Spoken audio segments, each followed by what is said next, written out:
ഉമ്മൻചാണ്ടി അവിടെ വന്നൊരു കല്ലിട്ടു എന്ന് മാത്രമാണ് പറയുന്നത്. നയനാര് തുടങ്ങിയതായിക്കോട്ടെ, ആര് തുടങ്ങിയതായിക്കോട്ടെ, പക്ഷെ ഉമ്മൻചാണ്ടിക്ക് ഈ കാര്യത്തിൻ്റെ അകത്ത് എന്തെങ്കിലും ചെയ്തിട്ടുണ്ടോ? ഉമ്മൻചാണ്ടി അന്ന് കേരളത്തിൽ ഒരു പ്രസ്താവന നടത്തി. ആ ബന്ധപ്പെട്ട പ്രദേശത്തെ വീട് നഷ്ടപ്പെടുന്നവർക്ക്, ആ പ്രദേശത്തെ ഭൂമി നഷ്ടപ്പെടുന്നവർക്ക്, തൊഴിൽ നഷ്ടപ്പെടുന്നവർക്ക് അവരെ പുനരധിവസിപ്പിക്കുന്നതിന് വേണ്ടി 475 കോടി രൂപ. പക്ഷെ വലിയ യാതൊരു മാറ്റവും വരുത്താൻ പറ്റില്ല. ഉമ്മൻചാണ്ടിയുടെ ബന്ധപ്പെട്ട എഗ്രിമെന്റിൻ പ്രകാരം 1000 ദിവസത്തിനുള്ളിൽ എന്ന് പറഞ്ഞാൽ 3 വർഷത്തിനുള്ളിൽ ഈ പദ്ധതി പരിപൂർണമായി 1-ാം ഘട്ടം നടപ്പാക്കിയിരിക്കണം എന്നുള്ളതായിരുന്നു. അത് നടപ്പാക്കിയില്ല എങ്കിൽ ഗൗതം അദാനിയുടെ കമ്പനി സംസ്ഥാന ഗവൺമെന്റിന് കോമ്പൻസേഷൻ കൊടുക്കണം. ഉമ്മൻചാണ്ടിയെ തമസ്കരിക്കാൻ LDF അല്ല ആര് ശ്രമിച്ചാലും അത് നടക്കാൻ പോകുന്നില്ല. അവിടുത്തെ വിഴിഞ്ഞത്തെ ജനങ്ങൾക്ക് കാര്യങ്ങൾ വളരെ ഭംഗിയായി അറിയാം. നമസ്കാരം സാർ. നമസ്കാരം. വിഴിഞ്ഞം തുറമുഖ പദ്ധതി അതിന്റെ യാഥാർത്ഥ്യത്തിലേക്ക് എത്തുകയാണ്. ഈ യാഥാർത്ഥ്യത്തിലേക്ക് എത്തുന്ന ഈ ഒരു നാൾ വഴികളിൽ ഒരാളുടെ പേര് മാത്രം മായ്ച്ചു കളയാനായിട്ട് കുറച്ചു പേര് ശ്രമിക്കുന്ന പോലുള്ള ഒരു സ്വഭാവമാണ് നമ്മൾ കാണുന്നത്. ആളുടെ പേര് ഉമ്മൻചാണ്ടി എന്നാണ്. ആ പേരിനെ ഇപ്പോഴും ഇവർ ഭയക്കുന്നുണ്ടോ? ഉമ്മൻചാണ്ടി എന്ന് പറയുന്ന പേരിനെ LDF ഭയക്കുന്നുണ്ട് എന്നുള്ള കാര്യത്തിൽ യാതൊരു തർക്കവുമില്ല. വിഴിഞ്ഞം എന്ന് പറയുന്ന പദ്ധതി രാജഭരണകാലത്ത് ആരംഭിക്കുന്നതിന് വേണ്ടിയുള്ള നടപടികളൊക്കെ ആരംഭിച്ചതാണ്. പക്ഷേ അതൊന്നും മുമ്പോട്ട് കൊണ്ടുപോകാൻ കഴിഞ്ഞില്ല. യഥാർത്ഥത്തിൽ വിഴിഞ്ഞം പദ്ധതി ആരംഭിക്കുന്നതിന് കാരണം 91-ലെ മന്ത്രിസഭയാണ്. അന്ന് കേരളത്തിലെ മുഖ്യമന്ത്രിയായിരുന്ന ശ്രീ K. കരുണാകരനും അന്നത്തെ തുറമുഖ ഉപമന്ത്രിയായിരുന്ന MV രാഘവനും അന്നത്തെ ധനകാര്യമന്ത്രിയായിരുന്ന ശ്രീ ഉമ്മൻചാണ്ടിയുമായി ആലോചിച്ച് വളരെയധികം സാമ്പത്തിക ബാധ്യത ഉണ്ടാക്കുന്ന ഒരു പദ്ധതിയാണ് എന്ന് അറിയാമായിരുന്നിട്ടും ധനകാര്യ വകുപ്പിൻ്റെ പ്രത്യേകമായ അംഗീകാരമില്ല എങ്കിൽ യാതൊരു കാരണവശാലും ആ പദ്ധതി മുൻപോട്ട് പോകാൻ കഴിയില്ല എന്ന് ശ്രീ K. കരുണാകരൻ അടക്കമുള്ള ആളുകൾക്ക് അറിയാമായിരുന്നതുകൊണ്ട് ഉമ്മൻചാണ്ടിയുമായി ആലോചിച്ചാണ് ആദ്യമായി ഈ പദ്ധതിയെ സംബന്ധിച്ചും അതിൻ്റെ നടപടിയെ സംബന്ധിച്ചുമെല്ലാം പഠന റിപ്പോർട്ടുണ്ടാക്കുന്നതിനുള്ള തീരുമാനമെടുത്തത്. അത് 100% റിപ്പോർട്ടുകളൊക്കെ ഉണ്ടാക്കിയെങ്കിലും അത് പ്രാവർത്തികമാക്കാൻ അന്ന് കഴിഞ്ഞില്ല. അതിനുശേഷം പിന്നീട് വന്ന നയനാരുടെ ഗവൺമെൻറ്, 99-ൽ വന്ന നയനാരുടെ ഗവൺമെൻറ് പോർട്ട് ഉണ്ടാക്കുന്നതിന് വേണ്ടിയും അതോടൊപ്പം ഒരു താപനിലയം ഉണ്ടാക്കുന്നതിന് വേണ്ടിയുള്ള പദ്ധതികളൊക്കെ ആരംഭിച്ചു. എങ്കിലും അതും മുമ്പോട്ട് പോകാൻ കഴിയാത്ത ഒരവസ്ഥയുണ്ടായി. അതിനുശേഷം ആ ബന്ധപ്പെട്ട ആളുകളെ ഉൾപ്പെടുത്തിക്കൊണ്ട് 2005-ൽ ശ്രീ ഉമ്മൻചാണ്ടി വീണ്ടും അധികാരത്തിലേക്ക് വന്നപ്പോൾ അത് മുമ്പോട്ട് കൊണ്ടുപോകാമോ എന്ന് ആലോചിക്കുകയും അത് നടക്കാതെ വരികയും ചെയ്തു. അങ്ങനെ ഇരിക്കുന്ന അവസരത്തിലാണ് PPP മാതൃകയിൽ ഒരു പദ്ധതി ഉണ്ടാക്കുന്നതിന് വേണ്ടി ഉമ്മൻചാണ്ടി അന്നത്തെ വിദഗ്ധന്മാരുമായി ആലോചിക്കുകയും PPP മാതൃകയിൽ ഒരു പദ്ധതി വിഴിഞ്ഞത്ത് നടപ്പാക്കുന്നതിനുള്ള കാര്യങ്ങളും നടത്തിയത്. പക്ഷേ ആ ബന്ധപ്പെട്ട പദ്ധതിയുടെ പ്രാരംഭ പ്രവർത്തനങ്ങളിലേക്കെല്ലാം പോയി എങ്കിലും അന്നത്തെ പരിസ്ഥിതിയുടെ അനുമതി ലഭിക്കാതെ വന്നതുകൊണ്ടും സുരക്ഷാ അനുമതി ലഭിക്കാതെ വന്നതുകൊണ്ടും വളരെ ചെറിയ ആ കാലയളവിൽ മാത്രമാണ് ഉമ്മൻചാണ്ടിക്ക് മുഖ്യമന്ത്രിയായി ഇരിക്കാൻ കഴിഞ്ഞത് എന്നുള്ളതുകൊണ്ട് അത് നടപ്പാക്കാൻ അന്ന് ഉമ്മൻചാണ്ടിക്ക് കഴിഞ്ഞില്ല. ഏറ്റവും പ്രധാനമായി പരിസ്ഥിതി വകുപ്പിൻ്റെയും സുരക്ഷാ വകുപ്പിൻ്റെയും അനുമതി ആവശ്യമാണ് എന്ന് അന്ന് തന്നെ ഉമ്മൻചാണ്ടി മനസ്സിലാക്കുകയും പിന്നീട് 2011 രണ്ടാമത് വട്ടം ഉമ്മൻചാണ്ടി അധികാരത്തിൽ വന്നപ്പോഴാണ് ഇതിൻ്റെ കൂടുതൽ ഉത്തരവാദിത്വത്തോടു കൂടി അത് നടപ്പാക്കുന്നതിന് ഉമ്മൻചാണ്ടി മുൻകൈയെടുത്ത് നടപ്പാക്കിയത്. 2008 അച്യുതാനന്ദൻ ഗവൺമെൻറ് കാലത്തൊക്കെ ചെറിയ നടപടികളൊക്കെ നടന്നെങ്കിലും അതിനൊന്നും കാര്യമായ ഒരു നടപടിയും നടത്താൻ പറ്റിയില്ല. കാരണത്തിൽ ഞങ്ങൾ കോട്ടയത്ത് നാടൻ ഭാഷയിൽ പറഞ്ഞ പോലെ വഞ്ചി തിരുനക്കര തന്നെ എന്ന് പറയുന്ന അതേ നിലയിൽ തന്നെയായിരുന്നു അത് എന്നുള്ളത് ഒരു സത്യമാണ്. ഉമ്മൻചാണ്ടി രണ്ടാമത് അധികാരത്തിൽ വരുന്നത് 2011 മെയ് മാസം 23-ാം തീയതിയാണ്. മെയ് മാസം 23-ാം തീയതി അദ്ദേഹം മുഖ്യമന്ത്രിയായി അധികാരമേറ്റതിൻ്റെ പിറ്റേ ദിവസം എന്ന് പറഞ്ഞാൽ 25-ാം തീയതി അദ്ദേഹം ഡൽഹിയിലേക്ക് പറന്നു.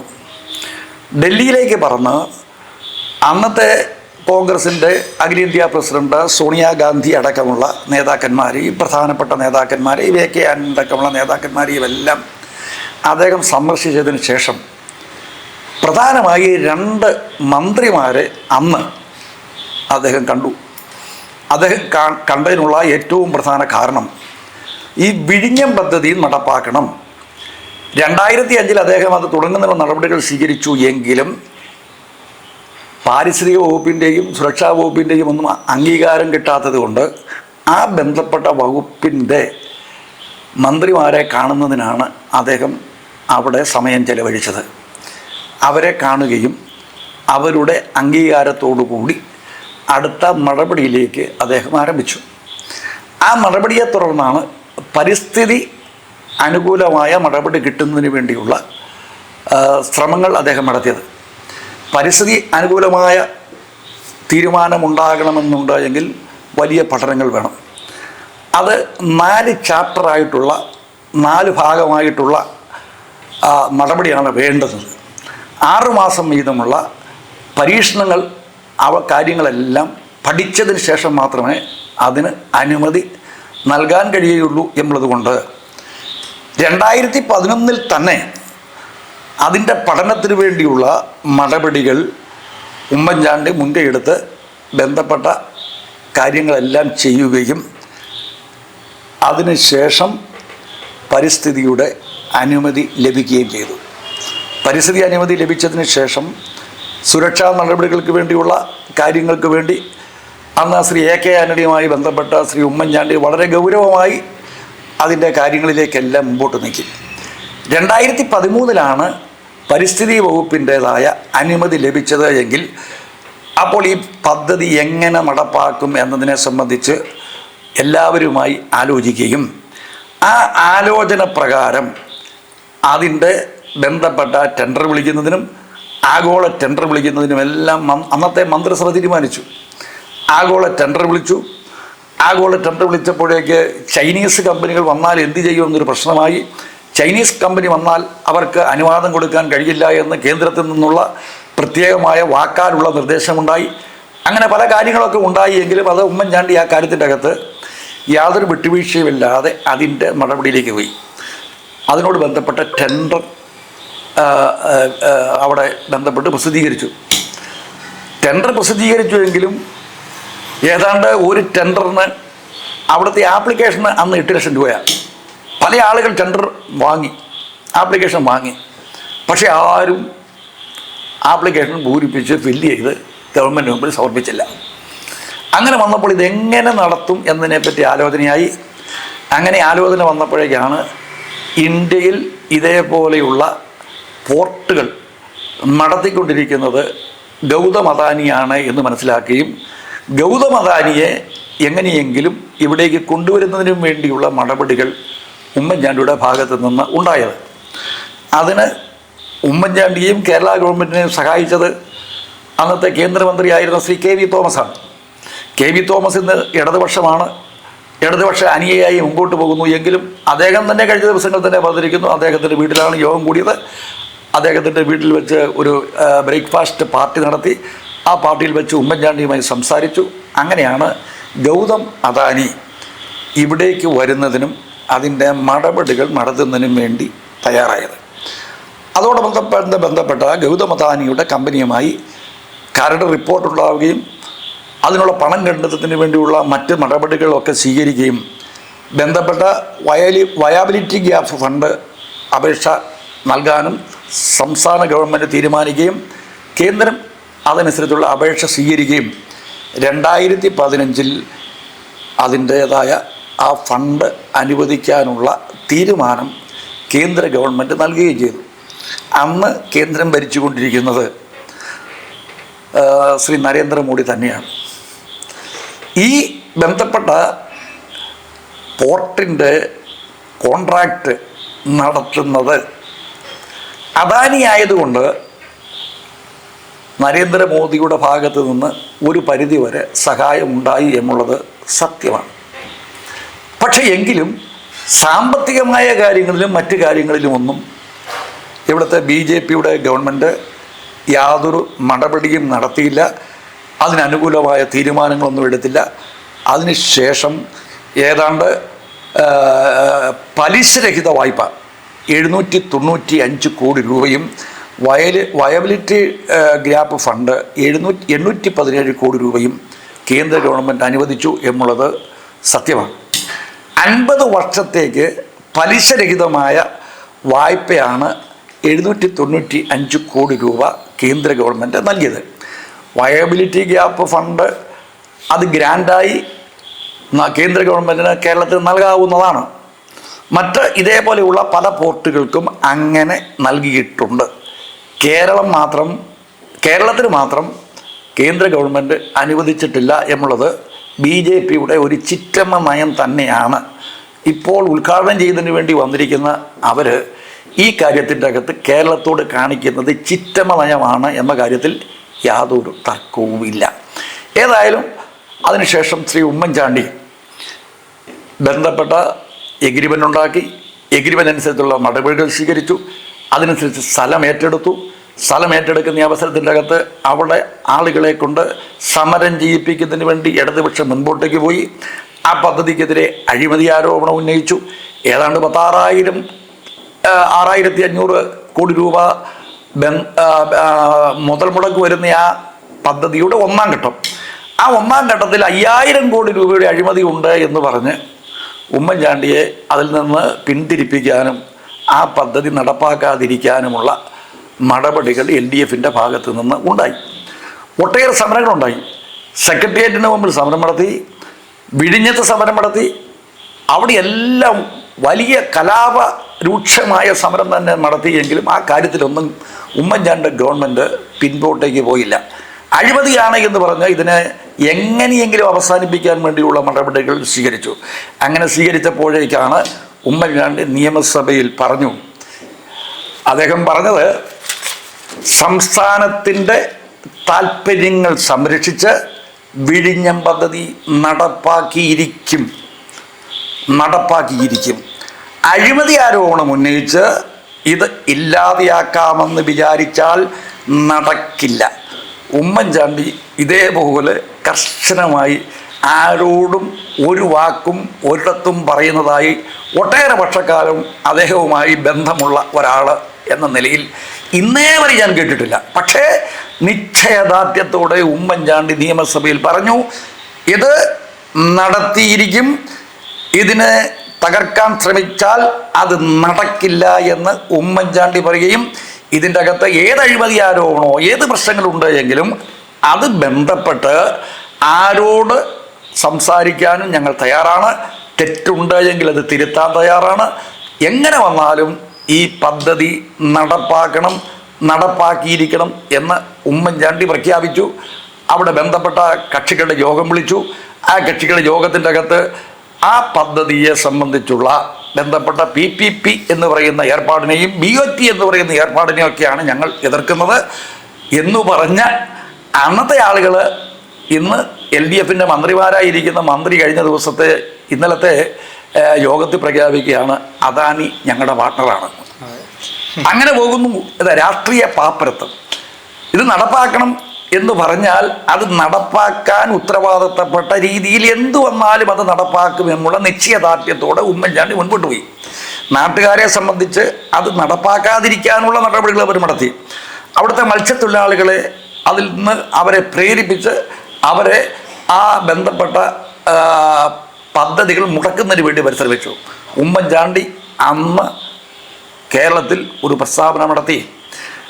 ആ ബന്ധപ്പെട്ട പ്രദേശത്തെ വീട് നഷ്ടപ്പെടുന്നവർക്ക്, ആ പ്രദേശത്തെ ഭൂമി നഷ്ടപ്പെടുന്നവർക്ക്, തൊഴിൽ നഷ്ടപ്പെടുന്നവർക്ക് അവരെ പുനരധിവസിപ്പിക്കുന്നതിന് വേണ്ടി 475 കോടി രൂപ ഈ പദ്ധതിയിൽ ഉൾപ്പെടുത്തിയിട്ടുണ്ട്.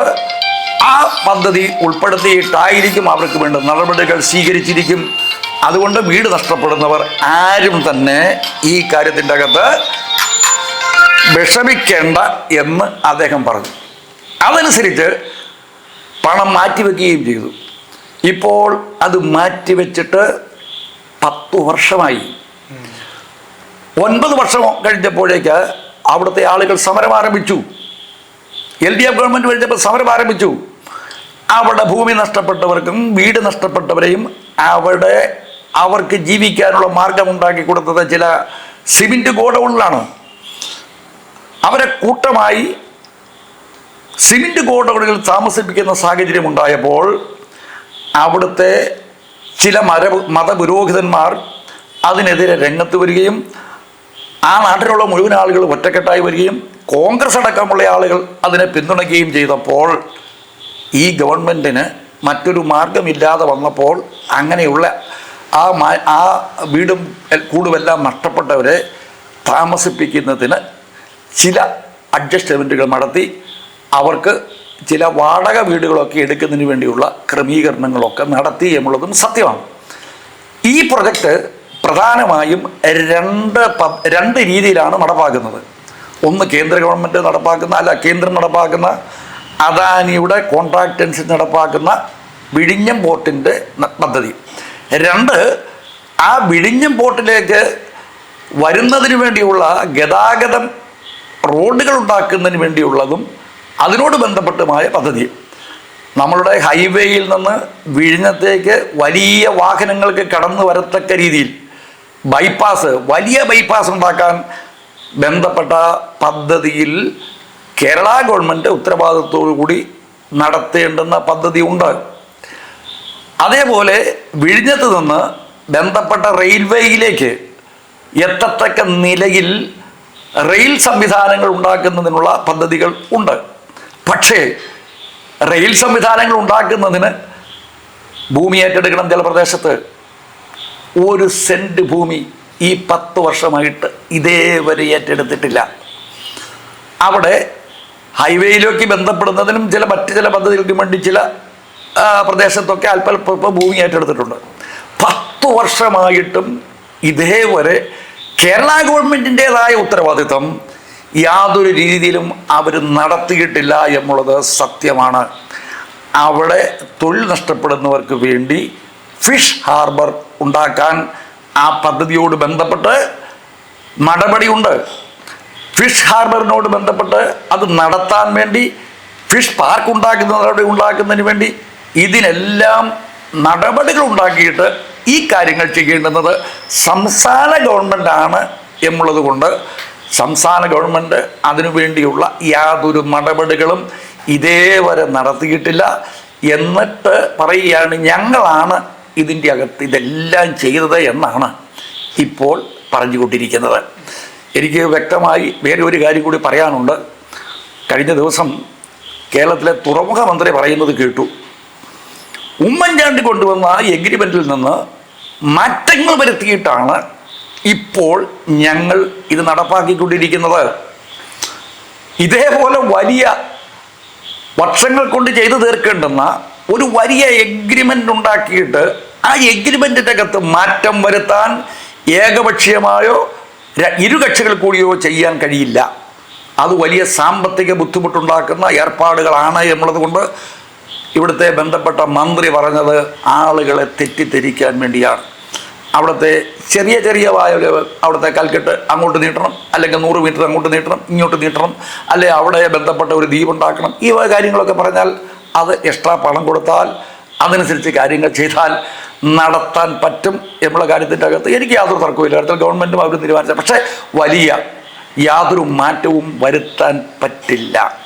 ഉമ്മൻചാണ്ടിയുടെ ബന്ധപ്പെട്ട ഈ എഗ്രിമെൻറ്റിൻ പ്രകാരം 1000 ദിവസത്തിനുള്ളിൽ എന്ന് പറഞ്ഞാൽ 3 വർഷത്തിനുള്ളിൽ ഈ പദ്ധതി പരിപൂർണമായി 1-ാം ഘട്ടം നടപ്പാക്കിയിരിക്കണം എന്നുള്ളതായിരുന്നു. അത് നടപ്പാക്കിയില്ല എങ്കിൽ ഗൗതം അദാനിയുടെ കമ്പനി സംസ്ഥാന ഗവൺമെൻറ്റിന് കോമ്പൻസേഷൻ കൊടുക്കണം. ആ കോമ്പൻസേഷൻ 11 ലക്ഷം രൂപയാണെന്ന് കേൾക്കുന്നു. അത് എത്രയാണെന്ന് എനിക്ക് കറക്റ്റ് അറിയില്ല. ഏതായാലും കോമ്പൻസേഷൻ കൊടുക്കണം എന്നുള്ളത് വളരെ വ്യക്തമായ സത്യമാണ്. പക്ഷേ 10 വർഷമായിട്ടും ഒരു പൈസ ഇതേവരെ കോമ്പൻസേഷൻ ലഭിച്ചിട്ടില്ല. ഇപ്പം 3 വർഷം കൊണ്ട് തീരേണ്ടുന്നത് 10 വർഷം കൊണ്ട് പണി തീർത്തുമ്പോഴേക്ക് പറഞ്ഞതാണ്. അവിടെ ഓക്കി വന്നതുകൊണ്ടാണ്, അല്ലെങ്കിൽ അവിടെ കോവിഡ് വന്നതുകൊണ്ടാണ് എന്നൊക്കെയാണ് പറയുന്നത്. ഓക്കി വന്നാൽ ഒരാഴ്ച കൊണ്ട് 1.5 ആഴ്ച കൊണ്ട് അവിടുത്തെ എല്ലാ പ്രശ്നങ്ങളും അവസാനിച്ചു. കോവിഡ് വന്നാൽ 3 മാസം അല്ലെ 6 മാസം.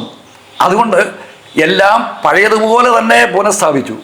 എന്നിട്ടും ഇത്രയും കാലം എന്തുകൊണ്ട് അത് തീരാതിരിക്കുന്നു എന്നുള്ളത് ഒരു ചോദ്യചിഹ്നമായി ഞാൻ നിങ്ങളുടെ മുമ്പിൽ വെക്കാൻ ആഗ്രഹിക്കുന്നു. ഈ പദ്ധതിക്ക് വേണ്ടി കരിങ്കൽ വേണം, അത് വേണം, ഇത് വേണം എന്നൊക്കെ അതിൻ്റെ ഷോർട്ടേജ് ഉണ്ടായി എന്നൊക്കെ പറയപ്പെടുന്നുണ്ട്. പക്ഷേ അതിൻ്റെ ഉത്തരവാദി, അത് കരിങ്കല്ലില്ല എങ്കിൽ, ഈ വക കാര്യങ്ങളില്ല എങ്കിൽ അതിൻ്റെ ഉത്തരവാദി സംസ്ഥാന ഗവൺമെൻറ് അല്ല, കോൺട്രാക്റ്റ് എടുത്തവർ തന്നെയാണ്. പക്ഷേ എങ്കിലും ഉമ്മൻചാണ്ടിയുടെ കാലത്ത് അങ്ങനെ വന്ന സാഹചര്യം ഉണ്ടായപ്പോൾ അത് തമിഴ്നാട്ടിൽ നിന്നും മറ്റുമൊക്കെ കരിങ്കൽ ഇങ്ങോട്ടേക്ക് കൊണ്ടുവരാനും അദാനിക്ക് കൊണ്ടുവന്ന് ഈ നടപടികൾ സ്വീകരിക്കുന്നതിനുമൊക്കെയുള്ള നടപടികൾ അന്ന് അദ്ദേഹം സ്വീകരിച്ചിരുന്നു എന്നുള്ളത് സത്യമാണ്.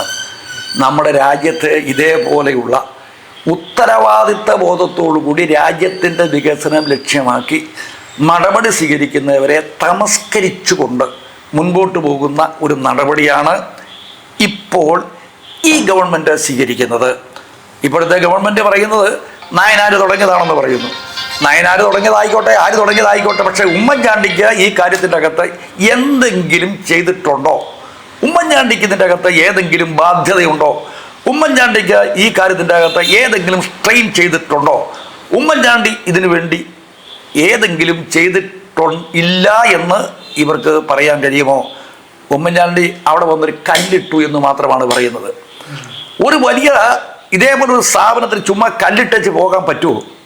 അതിന് കോൺട്രാക്റ്റ് എടുക്കണം, അതിൻ്റെ പാരിസ്ഥിതിക അനുമതി വേണം, അതിൻ്റെ സുരക്ഷാ അനുമതി വേണം, അതിന് സാമ്പത്തികം വേണം.